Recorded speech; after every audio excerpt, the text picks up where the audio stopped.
여러분 안녕하십니까? 윤석열 전 대통령의 부인 김건희 씨가 오늘 구속 상태로 재판에 넘겨졌습니다. 특검은 일단 김 씨에 대해 주가 조작을 공모해 부당 이득을 챙기고 무상으로 여론조사를 제공받아 정치자금법을 어기고 통일교 관계자로부터 청탁 대가를 받은 혐의 등을 적용했는데요. 내란 수괴 혐의로 기소된 남편에 이어 아내까지 여러 범죄 혐의로 기소되면서 전직 대통령 부부는 동시에 형사재판을 받게 됐습니다. 먼저 송정훈 기자가 보도합니다. 김건희 국정농단 특검이 출범 59일 만에 김건희 씨를 구속 기소했습니다. 도이치모터스 관련 자본시장과 금융투자업에 관한 법률 위반, 명태균 관련 정치자금법 위반, 건진법사와 관련 특정범죄 가중처벌 등에 관한 법률 위반 알선수재 혐의로 구속 기소하였습니다. 재판에 넘겨진 김 씨의 혐의는 크게 세 가지입니다. 첫 번째는 도이치모터스 주가 조작 의혹으로 김 씨는 권오수 회장, 이종호 전 블랙펄 인베스트 대표 등과 함께 주가 조작을 공모해 8억 원대 부당 이득을 챙긴 혐의를 받고 있습니다. 또 공천 개입 의혹에 발단이 된 무상 여론조사 관련 혐의도 공소장에 적시됐습니다. 지난 20대 대선을 앞두고 윤석열 전 대통령 부부가 명태균 씨로부터 모두 2억 7천만 원 상당의 여론조사를 무상으로 제공받아 정치자금법을 위반했다는 겁니다. 이 밖에 건진법사 전성배 씨를 고리로 통일교 관계자로부터 청탁을 대가로 8천만 원 상당의 금품을 받은 혐의도 적용됐습니다. 특검은 이 혐의들과 이어지는 범죄 수익 10억 3천만 원에 대한 추징 보전도 함께 청구했다고 밝혔습니다. 명태균 게이트에 대한 조사 출석을 거부하고 있는 윤 전 대통령에 대해서는 대면 조사 없이 재판에 넘기는 방안을 검토하고 있습니다. 윤 전 대통령이 이미 내란 우두머리 혐의 등으로 재판을 받고 있기 때문에 전직 대통령 부부가 동시에 형사재판을 받는 헌정사상 초유의 일이 벌어지게 됐습니다. MBC 뉴스 송정훈입니다. 오랜 세월을 돌고 돌아 결국 김건희 씨까지 기소된 도이치모터스 주가 조작 사건은 검사 출신 대통령 부인에 대한 봐주기와 특혜를 상징했습니다. 하지만 영부인 시절엔 시침이 뚝대고 아무 일도 없는 듯 심지어 대통령처럼 행동했던 김 씨는 이젠 자신은 아무것도 아니라며 오늘도 과거와 표변한 입장을 냈는데요. 윤상문 기자가 보도합니다. 윤석열 전 대통령은 부인 김건희 씨의 도이치모터스 주가 조작 연루 의혹을 두고 혐의가 나올 때까지 수사하고도 기소를 못하지 않았냐고 했습니다. 별건의 별건을 수도 없이 이어가면서 정말 어마무시하게 많은 사람들을 조사했습니다. 하지만 고발 4년 3개월 만에야 이뤄진 첫 대면 조사에서 검사들은 경호처 건물로 찾아가 휴대전화를 반납하고 나서야 김 씨를 만날 수 있었습니다. 김 씨의 휴대전화나 컴퓨터는 압수수색 한 번 하지 않았습니다. 그리고 석 달 뒤 결론은 무혐의였습니다. 이렇게 질질 끌다 묻힐 뻔한 사건은 윤 전 대통령 파면 약 150일, 특검 출범 약 2달 만에 결론이 바뀌었습니다. 검찰은 방조 혐의조차 증거가 부족하다고 했지만 특검은 다른 주가 조작 세력과 공범이라고 판단했습니다. 권오수, 이종호 등과 공모하여 2010년 10월경부터 2012월 12월경까지 도이치모터스 주가 조작 범행을 함으로써 김건희 씨는 기소 직후 낸 입장문에서 변명하지 않겠다고 하면서도 마치 확정적인 사실처럼 매일 새로운 기사들이 쏟아지고 있다며 의혹들을 부인했습니다.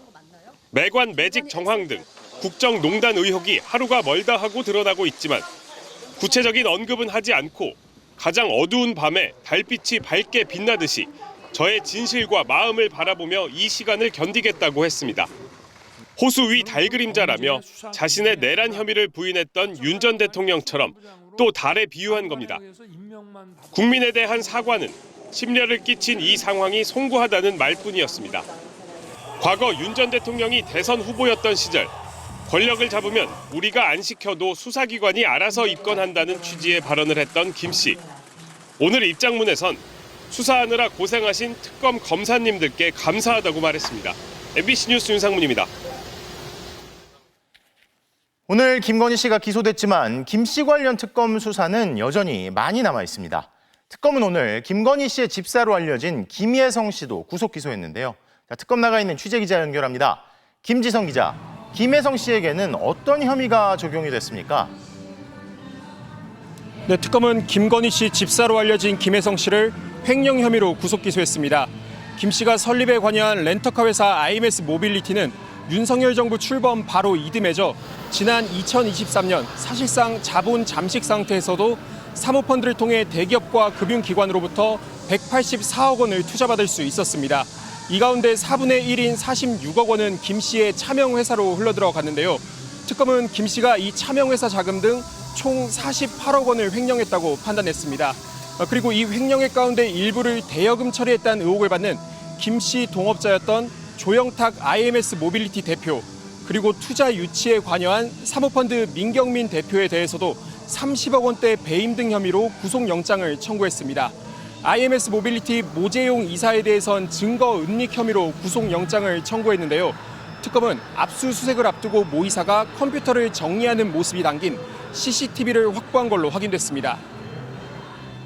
자, 워낙 김건희 씨 혐의가 많아서 특검도 힘에 부칠 것 같은데 앞으로 집사 게이트의 경우에는 이 김건희 씨가 실제로 관여했는지를 밝히는 게 특검의 과제겠군요. 네, 그렇습니다. IMS 모빌리티에 투자한 대기업들, 대표적으로 HS 효성이나 카카오 모빌리티 등이 있죠. 특검은 이들이 당시 영부인이었던 김건희 씨와 김혜성 씨의 친분을 염두에 두고 로비나 보험용으로 거액을 투자한 건 아닌지 규명하는 데 수사력을 모을 계획입니다. 또 김혜성 씨가 윤석열 정부 시절 이 투자 유치와 관련해 공직기강 비서관실의 조사를 받았다고 털어놓았기 때문에 특검이 당시 조사 과정을 들여다볼 가능성도 높습니다. 지금까지 김건희 국정농단 특검 사무실에서 MBC 뉴스 김지성입니다. 자, 그리고 특검 수사 과정에서 김건희표 매관 매직 의혹, 즉 김 씨가 귀금속 등을 받고 공직을 내줬다는 의혹이 추가로 드러났죠. 나토 순방 목걸이, 금 거북이 등 압수수색 과정에서 발견된 고가의 귀금속들과 연결되는 의혹인데요. 이어서 차현진 기자입니다.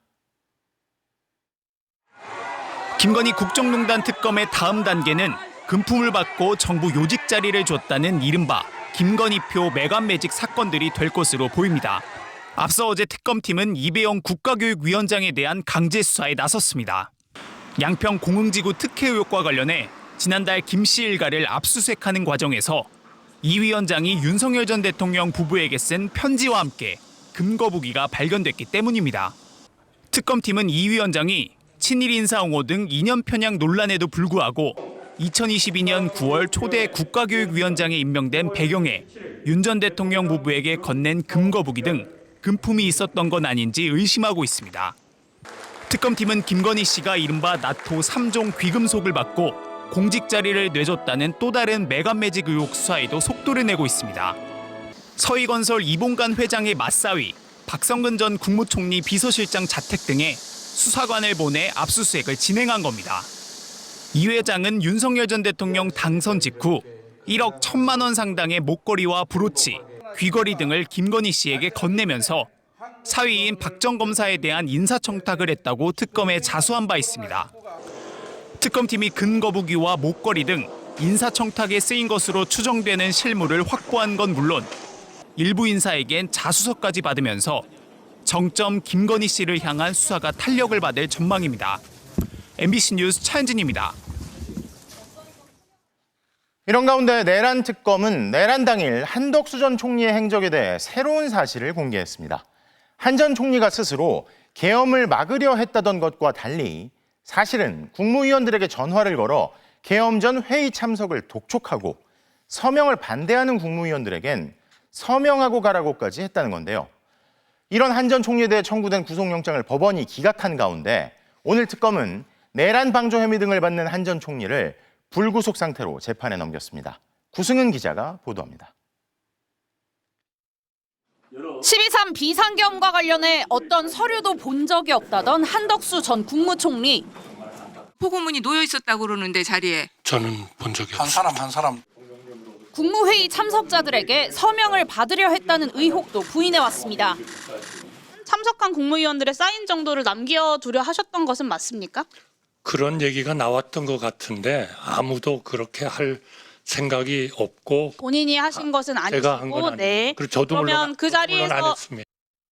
하지만 대통령실 CCTV와 국무위원들의 진술 등을 토대로 내란 특검이 재구성한 상황은 한 전 총리의 거짓말과는 딴판이었습니다. 계엄 선포 전인 오후 8시, 특검은 윤석열 전 대통령의 호출을 받고 대통령실에 도착한 한 전 총리가 포고령을 전달받은 사실을 파악했습니다. 정치 활동 금지, 언론 출판 통제, 전공의 처단 같은 위헌적, 위법적인 내용이 담겨 있던 바로 그 포고령이었습니다. 이후 한 전 총리는 4명이 필요하다, 1명이 남았다, 손가락으로 숫자를 세는 김용현 당시 국방부 장관과 함께 실시간으로 국무회의 의결 정족수를 점검했습니다. 오후 10시 16분, 정족수가 채워지자 단 2분짜리 국무회의가 열렸습니다. 오후 10시 28분, 계엄이 선포되자 한 전 총리는 장관들에게 국무회의 서명을 남기라고 했지만 반대하는 장관들이 서명을 할 수 없다고 하자 회의에 참석했다는 의미 아니냐며 설득까지 시도했다고 특검은 밝혔습니다. 한 전 총리가 이상민 전 행안부 장관과 남아 문건을 두고 16분가량 협의한 사실도 파악됐습니다. 이런 상황에 대해 한 전 총리는 주로 기억이 나지 않는다는 취지로 해명한 것으로 전해졌습니다. 헌법적 책무를 다하지 않고 오히려 위헌 위법한 비상계엄의 절차적 정당성 확보를 위한 적극적 행위를 하며 동조하는 행위를 하였습니다.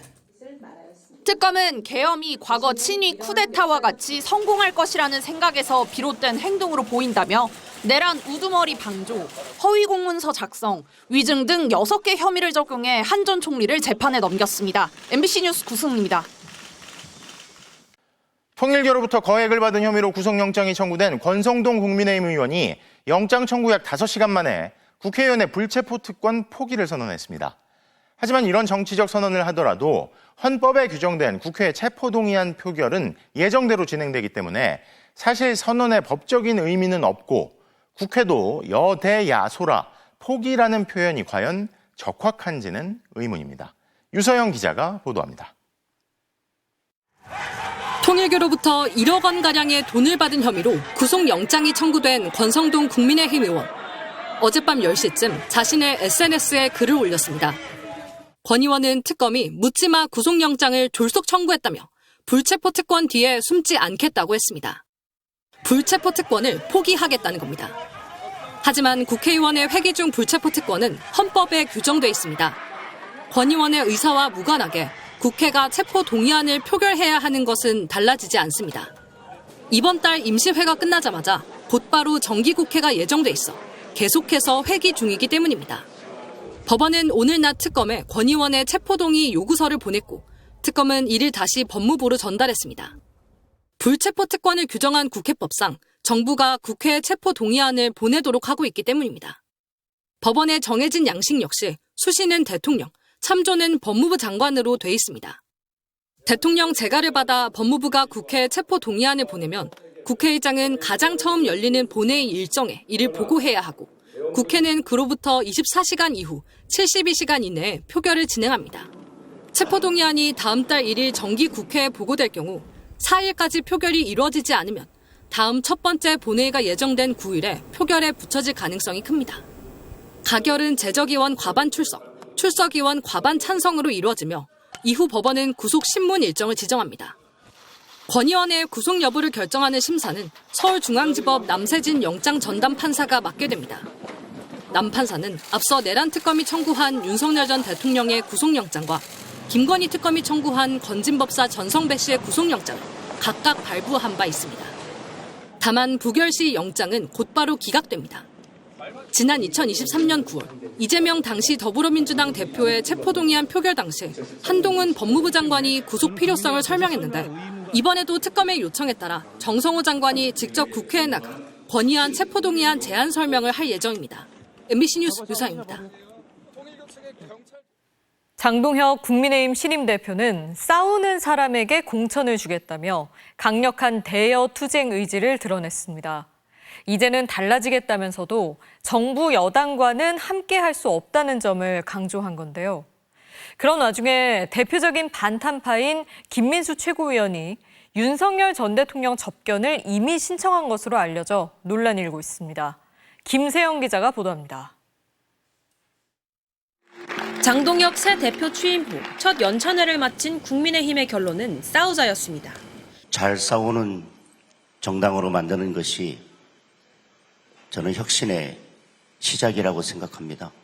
열심히 싸우신 분들만 공천 받을 수 있는 그런 시스템을 민주당이 주장한 내란 특별재판부, 연찬회 중 권성동 의원에 대한 구속영장을 청구한 특검, 내년도 나라 살림인 정부 예산안이 싸움의 대상으로 꼽혔습니다. 연찬에 오니까 딱 우리 당의 핵심 의원에 대해서 영장을 청구하는 이런 말도 안 되는 짓을 지금 하고 있습니다. 극우 정당, 내란 정당의 오명을 벗기 위해 이제는 달라지겠다고 하면서도 일단은 대여 투쟁을 통한 여론전에 몰두하는 모양새입니다. 이런 가운데 평소 비상계엄을 옹호했던 김민수 최고위원이 윤석열 전 대통령 접견 신청을 냈다고 밝혀 민심과 역행하는 것 아니냐는 논란을 빚고 있습니다.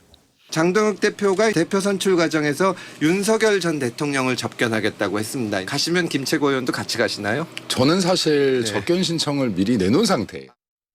다만 장 대표는 윤 전 대통령을 당장 만나진 않겠다는 입장입니다. 윤석열 전 대통령에 대한 면허나 접견에 대해서는 적절한 시점에 적절한 결정을 하겠습니다. 이번 연찬회에선 특히 민주당이 6선의 추미애 의원을 법사위원장으로 내정하자 5선의 나경원 의원에게 법사위 간사를 맡기며 물러서지 않겠다는 결의를 다졌습니다. 토론 끝에 다음 달 1일 국회 개원식에 참석하기로 한 국민의힘은 예결위 예산안 심사와 교육부, 여성가족부 장관 후보자 청문회를 필두로 본격적인 대여 공세에 나선다는 전략입니다. MBC 뉴스 김세영입니다. 대통령실이 2년 전 윤석열 정부 당시 임명된 이진숙 방송통신위원장의 직권 면직을 검토하고 있습니다. 지난해 보수 유튜브 방송에 출연해 했던 발언들을 문제 삼은 건데요. 앞서 감사원은 지난달 이 위원장 발언들에 대해 정치적 중립 의무 위반이라고 못 박았습니다. 정상빈 기자입니다. 대통령실이 임기가 1년 남은 이진숙 방송통신위원장을 직권 면직시키는 방안을 검토 중입니다. 아무래도 정치중립 의무 위반 같은 경우는 상당히 심각한 사항으로 방송통신위원장 직권 면직을 검토하고 있는 것은 사실입니다. 지난해 탄핵 소추로 직무가 정지된 뒤 여러 차례 보수 유튜브 채널에 출연했던 이 위원장은 더불어민주당 등 야권을 노골적으로 비판했는데 이를 문제 삼은 겁니다. 가짜 좌파들과는 싸워야 한다고 강조했고 가짜 좌파들하고는 우리가 싸우는 전사들이 필요하다 실질적으로. 자신에게 붙은 보수 여전사 호칭에는 감사하다고 화답했습니다. 보수 여전사 이진숙! 감사합니다. 이 위원장은 또 더불어민주당 등 진보 세력을 싸잡아 비판하기도 했습니다. 민주당이나 이 좌파 집단은 우리가 상상할 수 있는 모든 것을 하는 집단이다. 그리고 감사원은 지난 7월 엄격한 정치적 중립성과 품위 유지가 요구되지만 특정 정당을 직접 거명하며 반대하거나 정치적 편향성을 나타냈다며 주의 조치를 내렸습니다. 이 위원장은 이 밖에도 대전 MBC 사장 시절 법인카드 유용, IMBC 주식 보유 등 공직자윤리법 위반 의혹도 받고 있습니다. 다만 이 위원장은 법인카드를 사적으로 쓴 적이 없고 법 위반은 최종 판단을 받지 않았다는 입장입니다. 이진숙 위원장의 면직 여부와 별개로 여당은 기존에 추진하던 방송통신위원회 개편 법안을 다음 달까지 국회 본회의에서 통과시키겠다는 계획입니다. MBC 뉴스 정상빈입니다. 이재명 대통령이 더불어민주당 의원들을 모두 초청해 오찬 자리를 가졌습니다. 여야 협치를 거듭 강조해왔던 이 대통령은 이 자리에서도 야당과 잘 지내달라고 당부한 것으로 알려졌습니다. 김현지 기자가 보도합니다. 이재명 대통령이 취임 이후 처음으로 더불어민주당 의원 전부를 청와대 영빈관으로 초청해 오찬을 가졌습니다. 약 1시간 반 동안 식사를 하며 이 대통령은 여당을 향해 국회에서 개혁 과제를 잘 추진해달라고 주문했습니다. 말보다는 행동과 결과가 앞서는 국정을 운영해보고자 한다. 국회도 그랬으면 좋겠다라고 인사말을 맺었습니다. 이 대통령은 또 야당과의 협치를 당부한 것으로 알려졌습니다. 오찬에 참석한 한 의원은 대통령이 야당과 잘 지내달라는 취지로 말을 했다고 밝혔습니다. 또 다른 의원도 큰 소리 나지 않게 국회가 잘 운영됐으면 좋겠다는 내용의 대통령의 당부가 있었다고 전했습니다. 그러면서 강자가 지나치게 세면 사람들이 보기 안 좋아한다고 말한 것으로 알려졌는데 현재 여야의 강대강 대치에 에둘러서 우려를 표현한 것으로 풀이됩니다. 해외 순방에서 귀국하자마자 여야 대표 회동을 지시한 데 이어 여야 협치까지 강조한 만큼 얼어붙은 여야 관계가 바뀔지 주목됩니다. 한편 일본과 미국 순방 이후 이 대통령의 지지율은 반등했습니다. 한국갤럽 조사에서 이 대통령 직무 수행에 대해 잘하고 있다는 응답이 59%를 기록했습니다. 전주보다 3%포인트 상승한 수치로 특별사면 등으로 하락했던 지지율이 상승세로 전환된 겁니다. 긍정평가 이유로는 외교가 21%로 가장 큰 비중을 차지했고 경제 민생이 그 뒤를 이었습니다. 정당 지지도는 더불어민주당이 44%, 국민의힘이 23%를 기록했습니다. 민주당 지지도는 직전 조사 때와 같았지만 국민의힘 지지도는 장동혁 신임 대표 선출 이후 2%포인트 하락했습니다. MBC 뉴스 김현지입니다. 북한 김정은 위원장이 중국 전승절 열병식에 참석하기 위해 베이징으로 갈 때 열차를 탈지 아니면 비행기를 탈지 관심이 쏠립니다. 어떤 교통수단을 선택하느냐에서 북한의 상황이나 김 위원장의 메시지를 읽을 수 있기 때문인데요. 이번에는 뭘 탈지 베이징 이필희 특파원이 따져봤습니다. 북한 김정은 국무위원장의 전용기 참매 1호입니다. 우리나라에서 예로부터 활용해온 대표적인 꿩사냥매의 이름을 땄습니다.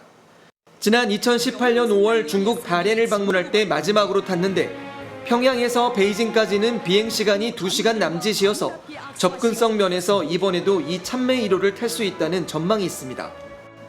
하지만 구소련에서 제작된 비행기를 개조한 40년 된 노후 기종이라 안전을 담보할 수 없다는 게 치명적입니다.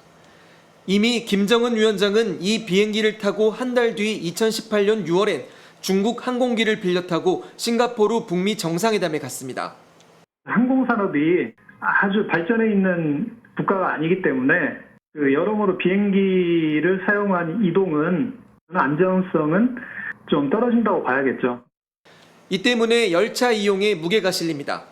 1호 열차로 불리는 김 위원장의 전용 열차는 폭탄 테러도 견딘다는 방탄철판과 방탄유리도 유명하지만 실시간으로 항로가 파악되는 비행기와 달리 예비 열차를 동시에 운용하고 수시로 선로를 바꾸면 추적을 피할 수 있습니다.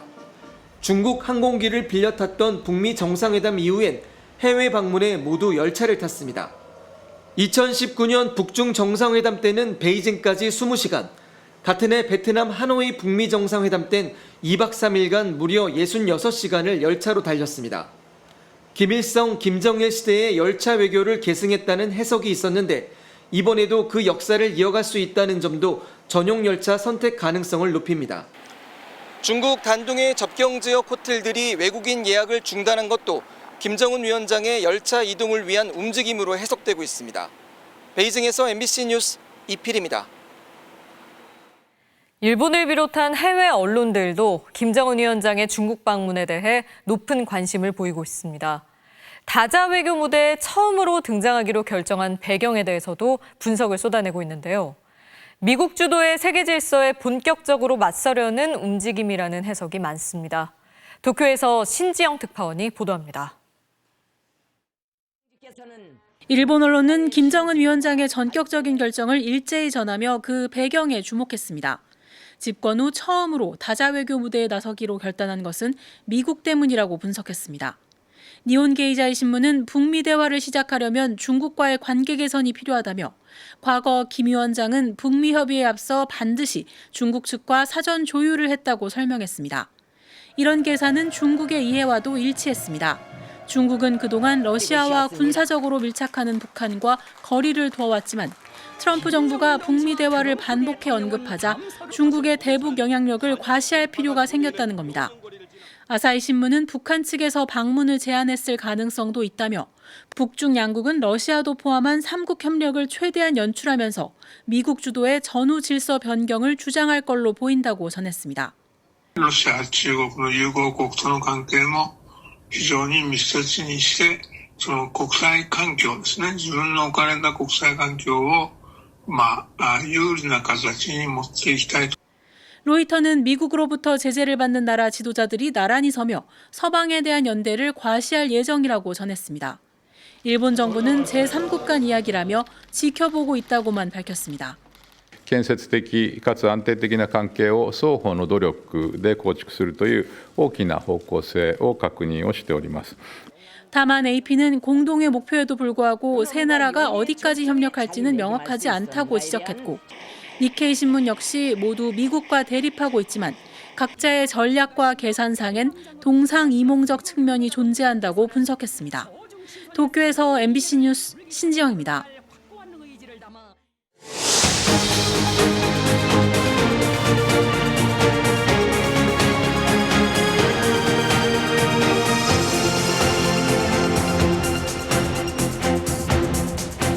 긴박했던 한미 정상회담이 끝나고 여러 얘기들이 나오고 있는데요. 회담에 직접 참석했던 강훈식 대통령 비서실장에게 좀 더 자세히 물어보겠습니다. 실장님 안녕하십니까? 네, 안녕하세요. 사실 이제 와서는 결과적으로 한미 정상회담 성공적이었다 얘기를 하지만 사실 그 전엔 굉장히 우려가 많았었고 특히 한국 시간으로 밤이고 미국 시간으로 아침이었겠죠. 그 트럼프 대통령의 SNS 막 올라오는데 저도 엄청 놀랐거든요. 아마 놀라셨죠? 네, 저희도 놀랐습니다. 당연히. 충격적이었고요. 그것도 9시 20분, 미국 현지 시간으로는 9시 20분이었습니다. 3시간 전이었는데요. 갑자기 혁명 수청 이런 그리고 한국에서 비즈니스 할 수 없다 이런 정도를 더군다나 투자를 하겠다는 우리를 대상으로 면담 3시간 전에 말씀하셔서 저희는 굉장히 충격을 받았고 또 놀랬던 게 당시의 상황이었습니다. 대통령은 놀라지 않았다. 네. 이런 얘기를 하시더라고요. 네. 그 사실입니까? 대통령이 그것과 무관하게 그냥 본인 일을 계속 진행하시면서 네, 알겠습니다. 그래서 저는 그로부터 그 SNS가 올라옴부터 30분 후에 자리를 이석해서 백악관에 들어가서 수지 와일스 비서실장하고 10시 반에 현지 시간 10시 반에 면담이 계획되어 있었으니까요. 그거 한 30분 정도 하다가 이석해야 되는 상황이었는데 대통령 되게 담담하셨습니다. 자, 그런데 비서실장이 한미 정상회담에 이렇게 급파되는 형식으로 가는 게 굉장히 이례적이잖아요. 제가 듣기로는 한 일주일 전쯤에 결정이 됐다라고 맞습니까? 3주 전 정도에 저희가 정상회담을 3주 정도 앞둔 시점에 저희 당정대 협의회에서 제 비서실장 발언으로 이런 것들이 필요하다라고 말씀을 드렸고 2주 정도 전에는 확정이 되었습니다. 다만 이제 구체적인 시간과 날짜는 일주일 전에 하는 것이었고요. 미국 측에서 요청했던 거는 면담이 될 때까지는 보안을 지켜달라는 거였습니다. 그래서 그 보안을 지키고 있는 상태였고요. 뭔가 좀 잘 안 됐나 보다라는 걱정들을 많이 하고 계셨을 거라고 봅니다. 하지만 이 일은 저희 나름대로는 차분하게 그리고 착실하게 준비해왔고 저희 외교부가 이 중에서는 굉장히 많이 노력해왔다 이렇게 평가할 수 있습니다.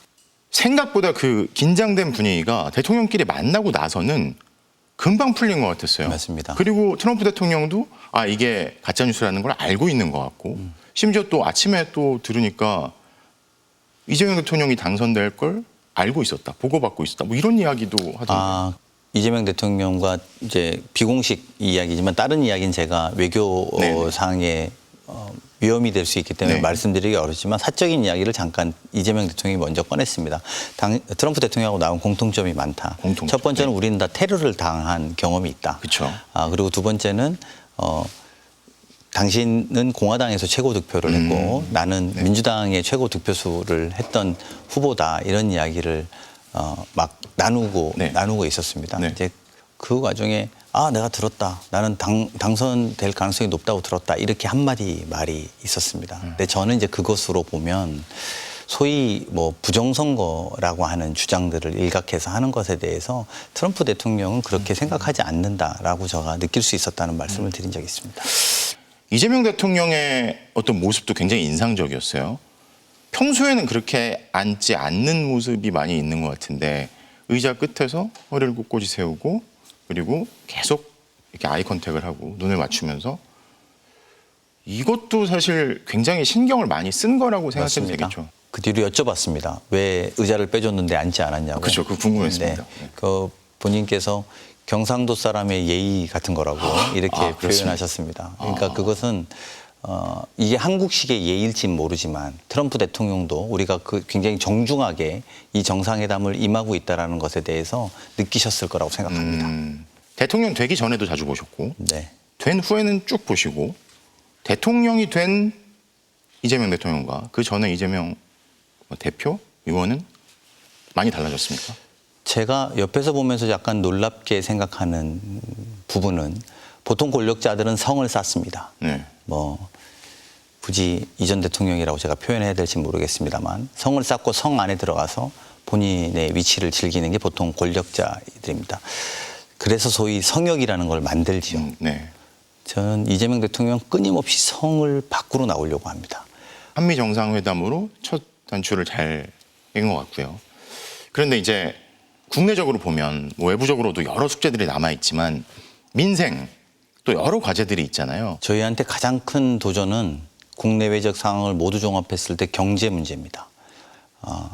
저희가 이미 마이너스 성장하는 나라를 이어받아서 이 문제를 돌파하려고 합니다. 사실 이건 실장님 개인에 대한 질문인데요. 네. 삼선 국회의원이셨잖아요. 임기가 좀 남았었고 상당히 많이 남았죠. 절반 이상. 그렇습니다. 그렇죠. 근데 내려놓고 실장으로 합류하신 거잖아요. 네. 어떤 마음가짐으로 하신 겁니까? 저는 성공한 정부를 한번 꼭 보고 싶었습니다. 제 개인이 3년 남은 임기를 더 채우는 국회의원 되는 것도 의미가 있습니다만 한 번은 좀 성공하는 정부를 나라를 위해서 보고 싶다 이런 마음이 좀 들었습니다. 좀 쑥스럽네요. 오늘 긴 시간 감사합니다. 네, 네. 말씀 잘 들었습니다. 네, 감사합니다. 지금까지 강훈식 대통령 비서실장이었습니다. 자, 그리고 뉴스 앞부분 리포트에서 여대 야소를 여소야대라고 잘못 말씀드렸습니다. 사과드립니다. 다음 소식입니다. 이재명 정부의 내년도 예산이 편성됐습니다. 아무리 경제가 어렵더라도 미래 핵심 산업에는 집중 투자하고 동시에 김건희 씨 연루 의혹이 불거진 예산 등은 크게 삭감했는데요. 먼저 이준희 기자입니다. 내년도 정부 예산은 728조 원입니다. 올해보다 8.1% 늘어 처음으로 700조 원을 돌파했습니다. 올해보다 54조 원 넘게 더 씁니다. 필요한 곳에 과감하게 쓰기로 했습니다. 지난 정부의 긴축 재정으로 성장률은 떨어지고 다시 세수가 감소했던 악순환을 끊겠다는 겁니다. 총 지출이 총 수입보다 53조 원 이상 많은 게 부담이지만 경제를 살릴 마지막 기회라고 봤습니다. 이재명 대통령은 뿌릴 씨앗이 부족하다고 밭을 묵힐 수는 없다고 했습니다. 씨앗을 빌려서라도 뿌려서 농사를 준비하는 게 상식이고 순리입니다. 로봇과 자율주행 같은 인공지능 분야에 올해보다 3배 늘어난 10조 원을, 첨단 산업과 R&D에도 44조 원을 투입합니다. 성과가 나오면 세수가 늘고 다시 경제가 좋아지는 선순환 구조를 만들겠다는 겁니다. 반대로 저성과 사업은 적극 줄입니다. 김건희 씨 연루 의혹이 불거진 ODA 사업 예산은 1조 원 이상, 폐지가 거론되는 검찰청 시설 예산은 200억 원 넘게 삭감됩니다. 불필요한 1,300개 사업은 아예 폐지하기로 했습니다. 세입 여건이 좋아지고 그래서 다시 재정 건전성이 확보되는 선순환 구조를. 하지만 내년도 나라 빚은 처음으로 1,400조 원을 넘을 전망입니다. GDP 대비 국가채무 비율은 51.6%로 선진국보다는 낮지만 우려는 여전합니다. 정부 예산안은 국회 심사를 거쳐 연말에 확정됩니다. MBC 뉴스 이준입니다. 정부는 미래에 대비할 핵심 산업에 투자하는 동시에 그러한 미래를 살아갈 주역들이죠. 청년 지원 예산을 대폭 확대하고 아동수당 지급 대상 연령도 높였습니다. 우리 생활과 밀접한 민생 정책들도 내년부터 달라지는 게 많은데요. 이 내용은 이혜선 기자가 전해드립니다. 지금까지 만 7세 이하 아동에게 지급하던 아동수당을 내년부터는 1살 늘려 만 8세까지 지급합니다. 50만 명 정도 대상이 늘어납니다. 도움이 되는 부분이 있죠. 아무래도 아이가 크면서 뭐 교육 비용도 그렇고. 지역에 따라 지원 금액도 달라집니다. 수도권은 종전과 같은 월 10만 원이지만 비수도권은 5천 원이 늘어 월 10만 5천 원. 강원 양구, 전남 고흥 등 인구 감소 지역 중에서도 그 정도가 심각한 특별 지원 지역 40곳은 12만 원을 지급합니다. 그 외 인구 감소 지역 44곳에서는 11만 원을 받을 수 있습니다. 청년들의 목돈 마련을 돕는 예산도 늘어났습니다. 눈에 띄는 건 만 19세에서 34세까지 근로소득 6천만 원 미만 청년이 될 수 있는 청년미래 적금인데 납입 금액의 6%를 나라에서 지원하는 제도입니다. 월 납입 한도인 50만 원에 가입하면 나라에서 매달 3만 원씩을 더 넣어주고 중소기업에 새로 입사한 경우엔 6개월 동안 6만 원씩을 지원합니다. 가입 기간은 최대 3년, 중소기업에 다니면서 50만 원씩 만기를 채우면 2,200만 원의 목돈을 줄 수 있게 된다는 게 정부의 설명입니다. 상대적으로 일과 가정의 양립이 어려운 중소기업을 위해서는 고용자 한 명당 월 최대 50만 원씩 주 4.5일제 도입 장려금을 지급해 4.5일제 참여를 유도합니다. 육아기 자녀를 둔 부모들이 10시에 출근할 수 있도록 할 경우에도 고용자 한 명당 월 30만 원을 사업주에게 지원합니다. 월 5, 6만 원씩만 내면 전국 어디서든 버스나 지하철을 20만 원어치까지 탈 수 있는 대중교통 정액 패스도 도입됩니다. 월 9만 원에서 10만 원을 내면 GTX나 광역버스까지 이용할 수 있습니다. 또 그동안 줄여왔던 전기차 구매 보조금을 300만 원으로 유지하기로 하고 이에 더해 내연차를 폐차하거나 팔고 전기차를 사면 최대 100만 원을 더 지원하기로 했습니다. 인구 감소 지역에 살고 있는 주민에게 월 15만 원씩을 주는 농어촌 기본소득 사업도 시범 실시하는데 공모를 통해 6곳을 선정할 예정입니다. MBC 뉴스 이혜선입니다. 서울에 이어 인천 그리고 부산까지 전국 곳곳의 학교에 폭발물 설치 협박이 잇따르고 있습니다. 폭발물은 발견되지 않았지만 허위 신고에 현장의 혼란과 행정력 낭비가 계속되고 있습니다. 유태경 기자입니다. 부산 남구의 한 고등학교. 입구엔 출입 통제선이 쳐 있고 경찰차와 소방차가 줄지어 대기하고 있습니다. 오늘 새벽 0시 반쯤 이 학교 교무실로 폭발물을 설치했고 오후에 폭발할 예정이란 내용의 팩스가 접수됐습니다. 내용을 확인한 교직원은 곧바로 경찰에 신고했습니다. 혹시나 집에서 우리 학교에서 먼저 팩스가 와 있었고 그래서 교육청에 했고 112에 신고했고 경찰 특공대가 투입돼 2시간 동안 수색을 벌였지만 폭발물은 발견되지 않았습니다. 이 과정에서 학생과 교직원 600여 명은 인근 초등학교 강당으로 긴급 대피했고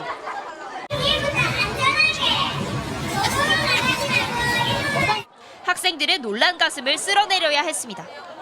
다 모이라고 해가지고 들었더니 학교에도 그렇게 팩스가 왔다고 해서 대피를 해야 한다 해서 폭발물이 설치됐으니까 많이 놀라긴 했어요. 같은 시각 동구의 한 고등학교에서도 협박 팩스가 들어와 500여 명이 인근 교외로 긴급 대피하는 소동을 빚기도 했습니다. 일본 변호사 이름으로 경찰서에서 초동 조치하고 서울청으로 이송을. 경찰은 최근 서울 등 전국 학교에서 접수된 것과 협박 내용이 같고 발신지도 모두 일본어로 되어 있는 점으로 미뤄 동일인의 소행으로 보고 수사 중입니다. MBC 뉴스 유태경입니다. 청소년들의 도박 중독 실태를 연속 보도해드리고 있는데요. 10대 미성년자도 즉시 가상계좌를 발급받을 수 있는 것부터가 불법 도박 접근을 쉽게 만들고 있었습니다. 심지어 금융기관들도 이 가상계좌 계약을 통해 수수료로 큰 돈을 벌고 있었는데요. 보도에 박진준 기자입니다.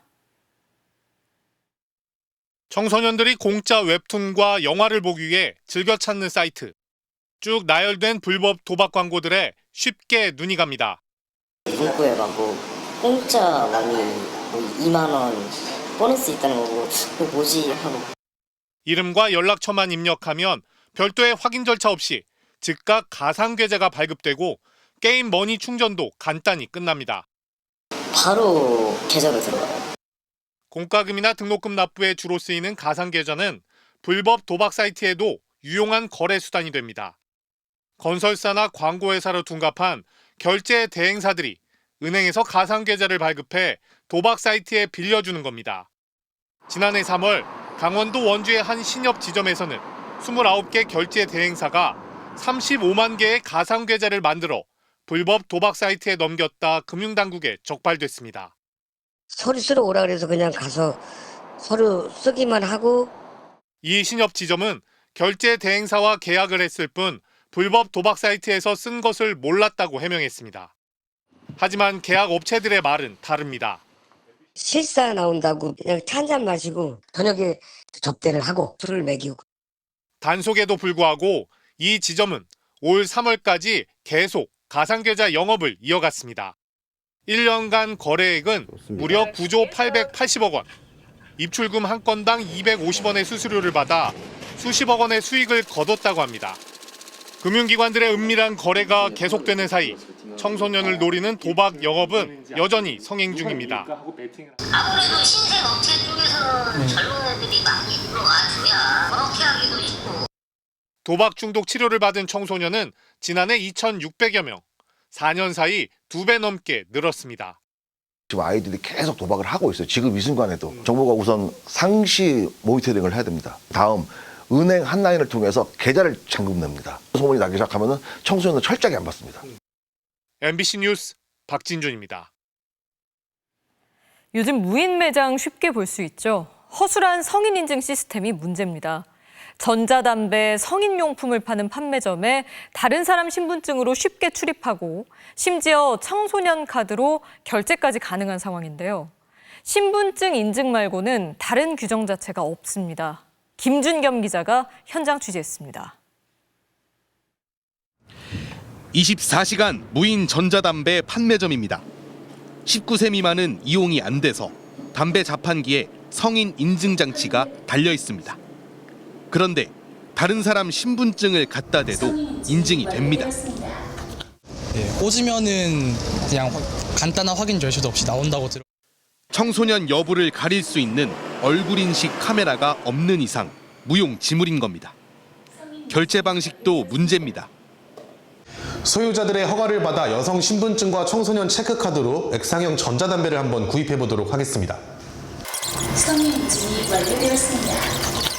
이렇게 카드와 신분증만 있다면 누구나 쉽게 전자담배를 구매할 수 있습니다. 계좌 송금도 나이를 알 수 없는 데다 심지어 청소년 카드도 담배 결제가 가능한 겁니다. 원인은 허술한 법입니다. 액상 전자담배가 아직 담배로 분류조차 안 됐는데 자동 판매 기업으로 무인 판매부터 허용하다 보니 관리가 되지 않고 업종 자체가 신고, 허가 이런 업종이 아니라 그냥 사업자 등록하면 오픈할 수 있는 매장인데.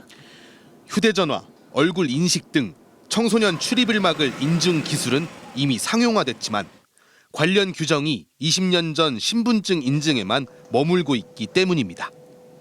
규제 당국에서 강력한 처벌을 한다라고 하면 비용이 들어도 할 겁니다. 근데 그런 사례가 단 한 번도 없고. 여성가족부는 액상담배에 대한 청소년 대책을 마련하는데 2년이 더 걸릴 것으로 예상했습니다. MBC 뉴스 김준겸입니다. 올여름 고수온으로 양식 물고기 폐사 피해를 봤던 남해안에 이번엔 적조가 덮쳤습니다. 양식 어류 8만여 마리가 폐사했습니다. 서윤식 기자입니다. 경남 남해군의 한 가두리 양식장. 하얗게 떠오른 참돔 사체가 가득합니다. 지난 이틀간 경남 남해와 하동군 일대에서 8만 마리가 폐사했습니다. 적조가 덮친 겁니다. 밤에 들어가지고 지금 죽은 게 지금 뜨고 있어요. 돔은 거의 한 90% 가쁩니다. 폐사 해안의 적조 수치는 기준치의 31배. 지난 2019년 200만 마리가 폐사한 적조 피해 이후 6년 만에 최대 규모입니다. 워낙 적조띠가 너무 많이 있어가지고 어떻게든 산소만 유입이 되도록. 전 해역에 적조주의보가 내려진 이곳 남해군에만 방제선 27척이 투입돼 적조 차단에 나섰습니다. 폭염으로 인한 고수온이 내려가긴 했지만 적조는 오히려 25도에 가장 활발하고 폭우로 인해 영양염류 유입이 계속돼 확산 우려가 커지고 있습니다. 나쁜 계열 바람이 계속 불고 있어서 연안역에 집적되면서 적조가 확산될 가능성이 높다고. 애서 키운 물고기까지 방류하면서 폭염 위기를 견뎌냈지만 예기치 않은 적조의 습격에 남해안 어민들의 근심이 깊어지고 있습니다. MBC 뉴스 서윤식입니다.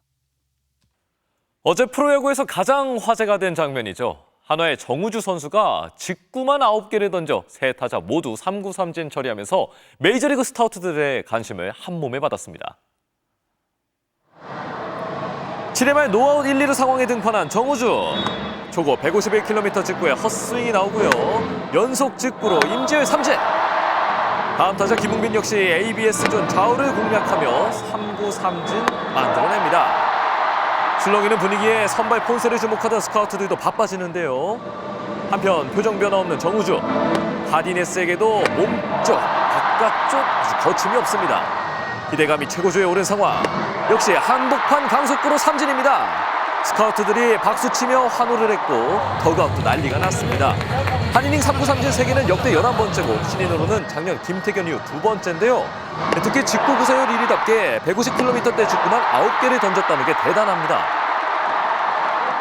메이저 가라 당장 사인하라고 그냥 직구 힘이 되게 좋다는 게 재원 선배랑 저랑 이렇게 마음이 맞아서 직구 위주로 했습니다. 올해 전체 2순위로 입단해 기대를 받는 정우주. 언젠가 빅리그 진출도 기대해보겠습니다. 손흥민 선수가 홈 데뷔전을 앞두고 미국의 전국 방송에 출연했습니다. 현지 교민들은 태극기 응원으로 손흥민에게 힘을 불어넣을 예정입니다. 다저스 마운드에 올라 정확한 스트라이크를 꽂으며 완벽하게 시구를 마친 손흥민. How lucky is that? It's my first time, and then Ohtani's pitching, you know. So. 미국 전역에 방송되는 유명 아침 프로그램에 초대될 정도로 요즘 인기가 남다른데요. MLS was not the biggest sports in US, but I've joined here to make MLS bigger, you know. 사흘 뒤 홈 경기 입장권은 이미 입석까지 매진. 입단 후 처음으로 홈팬들 앞에서 치르는 경기에 우리 교민들도 태극기 응원을 준비한다고 하네요. It feels more than when I was actually in London, so I want to make them proud about to be Korean. You know? 마인츠 이재성 선수가 유럽 컨퍼런스 리그 플레이오프에서 헤더골을 터뜨려 팀의 본선행을 이끌었습니다. 안면 부상으로 쓰던 마스크를 벗고 머리로 득점을 성공시켰네요. 금요일 밤 스포츠 뉴스였습니다.